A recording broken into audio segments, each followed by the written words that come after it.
A couple things I will say is, like, the president's made his goals very clear, what he wants to achieve here with tax reform and cutting taxes in the United States. I think you know where we are in the process. The Group of Six has been working really well together. We're now in the hands of Congress. We want to go through a normal, regular process, both in the Senate and the House, and we're working well with both tax drafting committees. And the committees will continue to work, and they're working really, really well and really quickly. And we're trying to drive tax reform as quickly as we can. I think you know the basic premise behind it. I'm not going to take you through what we've talked about before. Again, a question we get asked a lot, so I'll say it right now. We have to make some basic assumptions right now on where we're going to end up with the brackets, but I'll tell you, based on our assumptions, a typical family earning $100,000 with 2 children that has been a standard deductor, who uses the standard deduction, continues to use the standard deduction, they can expect a tax cut of about $1,000. That's where we're headed, and that's where we're going to continue to be. And with that, I think I'll open it up to questions and see what's on your mind. Go ahead. Gary, the big criticism, well, there's been some criticisms that it's a giveaway to the rich, but the one criticism that seems to be relevant for your home state, Connecticut, California, other states, is that by eliminating the state and local deduction, there are certain people who will suffer double taxation. These are obviously itemizers. But is that a hard and fast red line with you, or would you be willing to give that up in congressional negotiations?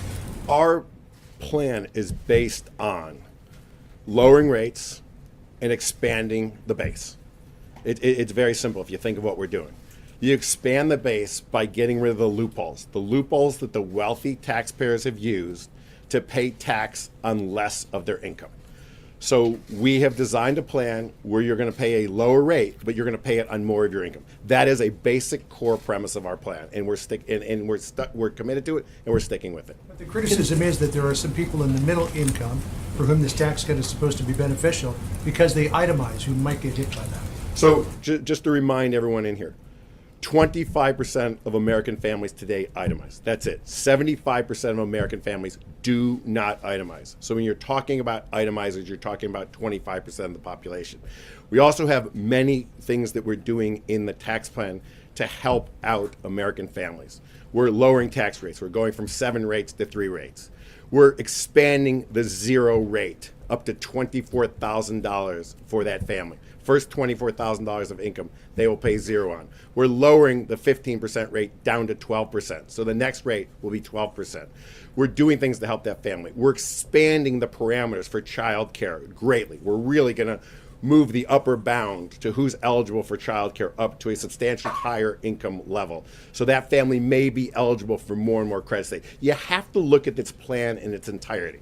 The one thing I would beg you all to do is don't look at any one piece. Look at the plan in its entirety. That's how we're looking at tax reform. We're looking at it in its entirety. Yeah. Follow up on what John was asking, the standardized deduction versus itemizing. There are people who think that if you dissuade people from itemizing, that you're going to suppress the real estate market, that people won't be interested in buying homes because they won't need to use itemized deductions. Can you address their concerns? First of all, we're protecting the mortgage interest deduction. And second of all, look, the home builders today came out in favor of our tax plan. The number one reason why people buy homes is they're excited and optimistic about the economy. They have a job today. They feel confident they're going to have a job tomorrow, and their kids are going to get a job, and their spouse has a job. They feel like there's upward wage pressure. They feel like there's mobility in their job, and they feel good about the economy. That's when people go out and buy homes. We've not been in that situation in America for the last decade. We have to get America back to a place where people feel excited and exuberant about the economy. When they do that, they'll go out and spend money. They'll buy homes. People don't buy homes because of the mortgage deduction. Again, 75% of families don't use itemized deductions. Yeah. Right. How are you going to ensure that wealthy taxpayers don't abuse the lower pass-through rate in the plan? So it's a great question. We have spent enormous amount of time on the anti-abuse language for pass-throughs. The last thing we want to see is wealthy individuals or wealthy groups or families move their tax rate down from the 35% rate to a 25% rate. We are spending time on that. The tax writers at both the House and the Senate are acutely aware of this issue. We've got language on it. You will be seeing the language as we deliver more of the details. Specifics today, though, on how No, to do that? what the specific is, we're acutely aware of that. Guys like myself should not be allowed to put their assets into a partnership and reduce our tax liability by 10%. Yeah. Just two things about one thing that you said this morning and something the president said yesterday. You said that you couldn't guarantee necessarily that no middle-class taxpayers would actually pay more taxes under this plan. And because of the details that you were talking about just before, that is a real possibility. Some of the calculations are that some lower-income people could see a very small cut of a few dollars or not more than that.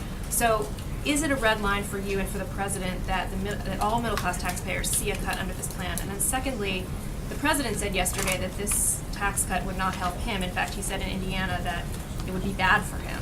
But based on what we know, what little that we know about his finances, he'd get a big cut on the AMT. I think he would save something like $31 million. On pass-through income, he'd save $16.5 million.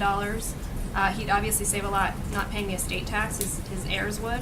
So how can he say that this is not a plan that would help him? I think what the American people are concerned about is their financial position.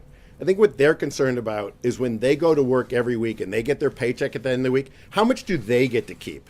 How much goes in their pocket versus how much goes to the government? How much do they get to spend versus how much do they send to the government? If we allow a family to keep another $1,000 of their income, what does that mean? They can renovate their kitchen. They can buy a new. They can buy a new car.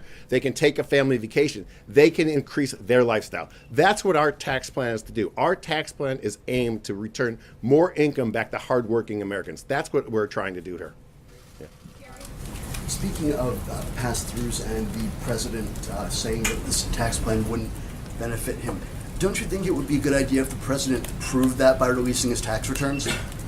Like I said, what we're trying to do here and what we're all working on in the White House is to increase the lifestyle of American citizens, our hardworking citizens that get up every morning and work as hard as any people in the world to try and keep more of their hard-earned income. That's what we're all about. That's what our tax plan is about. Our tax plan is trying to get the economy, to get the growth rate back to a normalized rate above 3%. Yes, we just had a quarter of 3.1% GDP. People didn't think we could get to 3.1% GDP for a while. We're at 3.1. Can we go higher? What does 1% of GDP mean? 1% of GDP means $3 trillion.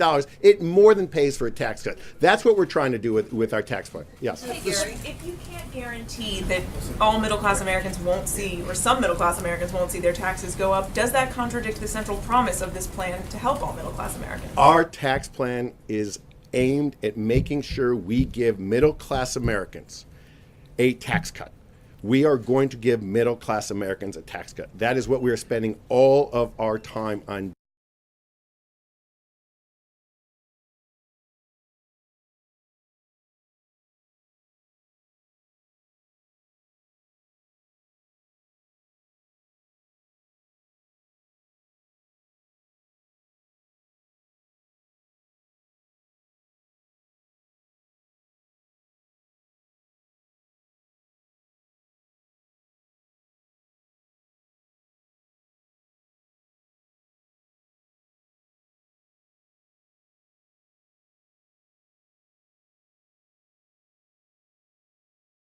Doing, and we've got lots of tools at our disposal to make sure we do that, and that's what we're going to do. All of them will see a tax cut. None of them will see a tax As I cut? said this morning, and I'll say it again, I could read my statement from this morning. I liked it so much this morning. I'd say it to you again. I cannot guarantee that. You could find me someone in the country that their taxes may not go down. Remember, we have 50 states, we have counties, we have cities, we have long-term capital gains, we have short-term capital gains, we have all different types of structures in the tax code. I'll guarantee you could find someone in this country, maybe one person who their taxes may not go down. Yeah. Gary, can you walk us through the timeline for how you think the tax rating committees will get through this, and what confidence do you have that given what's happened so far this year on Capitol Hill that they will actually get this done? And secondly, why did you decide to stay at the White House in the wake of Charlottesville? So I'm very confident that the House and the Senate are working as quickly as they can. If you look at Chairman Brady right now and what he's doing in the House Ways and Means Committee, they are working. They came in on Sunday to start working on the tax plan. They continue to work every day. Chairman Brady has said that they will get through the tax plan as quickly as they can. We would hope that we get through the House in October. We would hope to be in the Senate in November, and we would hope to have a bill done by this year. Why am I here? I'm here just for this reason. Think about the opportunity that I'm involved in with the President Trump in being able to rewrite the tax code, something that hasn't been done for 31 years. The amount of impact that we can have on the U.S. economy and U.S. citizens in changing the forward outlook of the United States, this is a once-in-a-lifetime opportunity, and I would never miss this.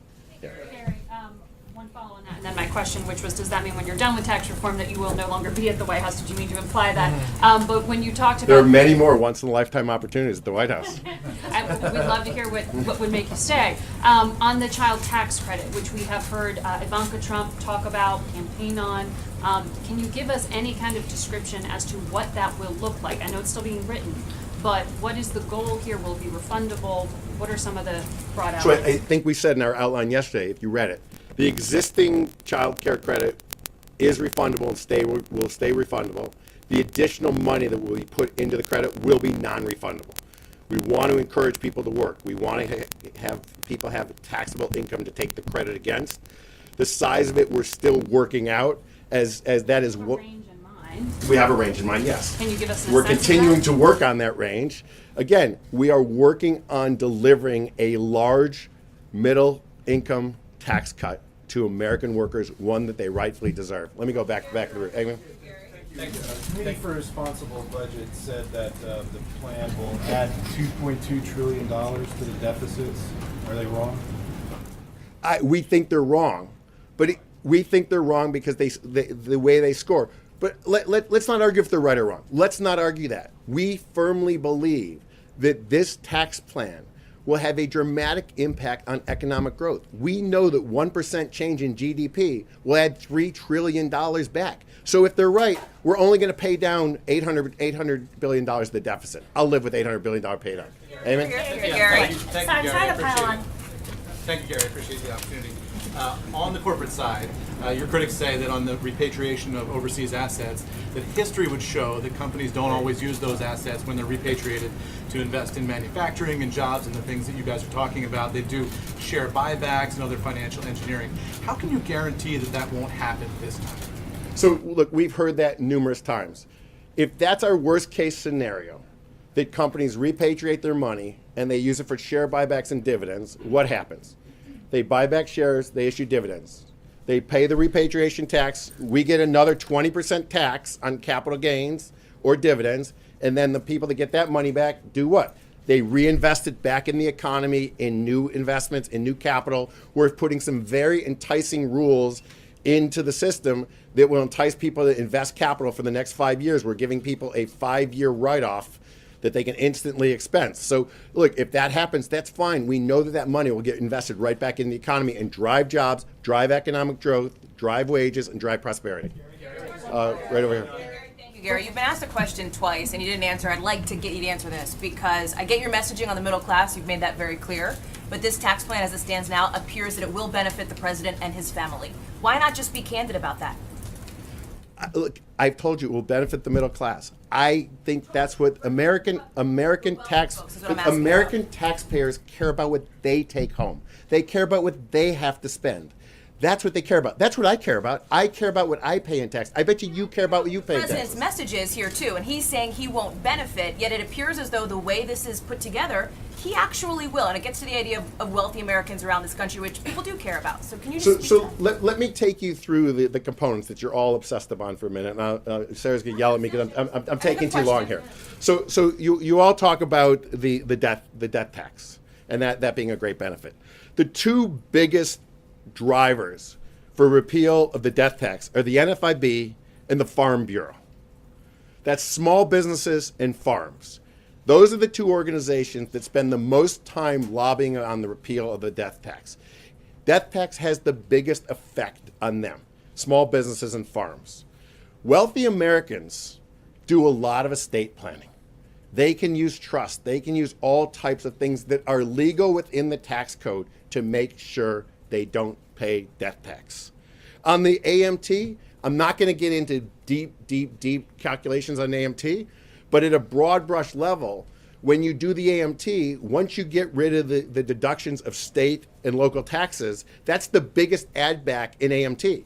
AMT becomes irrelevant once you get rid of the deduction of state and local taxes. So all the things that you're trying to pull at, you're not looking at the plan in its entirety. They don't make sense once we redo the plan and once we simplify. Yes. Gary. You're welcome. Who, April? Gary. Yes. You. Yeah.